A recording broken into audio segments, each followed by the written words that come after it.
કરી વડોદરાની તો વડોદરા શહેરના વારસિયા વિસ્તારમાં ગિફ્ટ શોપના વેપારી સાથે થયેલી ગંભીર લૂંટના કેસમાં વડોદરા શહેર ક્રાઇમ બ્રાન્ચે ઝડપી કાર્યવાહી કરી છે।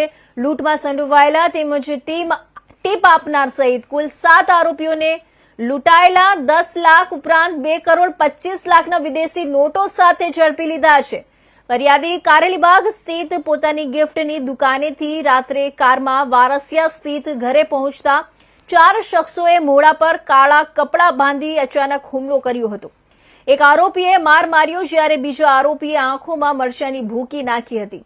બાદમાં કારમાં રાખેલી ભારતીય તથા વિદેશી ચલણથી ભરેલી હેન્ડબેગ લઈ આરોપીઓ ફરાર થયા હતા, જેમાં ત્યાં બૂમાબૂમ થતા આસપાસમાં હાજર સ્થાનિક લોકો દ્વારા એક લૂંટારાને સ્થળ પર ઝડપી પાડવામાં આવ્યો હતો। આ અંગે વારસિયા પોલીસ સ્ટેશનમાં લૂંટનો ગુનો નોંધાયો હતો।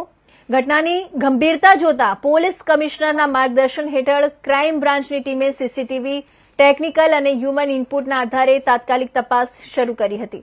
તપાસ દરમિયાન ભૂતડી ઝાપા રોડ પરથી હિરેન વસાવા નામના આરોપીને હેન્ડબેગ સાથે પકડી પાડવામાં આવ્યો, જેમાં ભારતીય સહિત અનેક વિદેશી દેશોની ટોટલ 7,800થી વધુ ચલણી નોટો મળી આવી હતી, જેનાથી પોલીસ પણ ચોંકી ઉઠી હતી।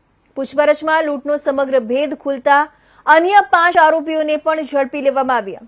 ક્રાઇમ બ્રાન્ચે લૂંટાયેલું 10 લાખનું ભારતીય તથા અન્ય અંદાજિત 2 કરોડ 25 લાખનું વિદેશી ચલણ, ગુનામાં વપરાયેલ બાઇક, મોબાઈલ ફોન સહિતનો મુદ્દામાલ કબજે કરી તમામ આરોપીઓ સામે કાયદેસરની કાર્યવાહી કરી વધુ તપાસ માટે વારસિયા પોલીસને સોંપ્યા છે।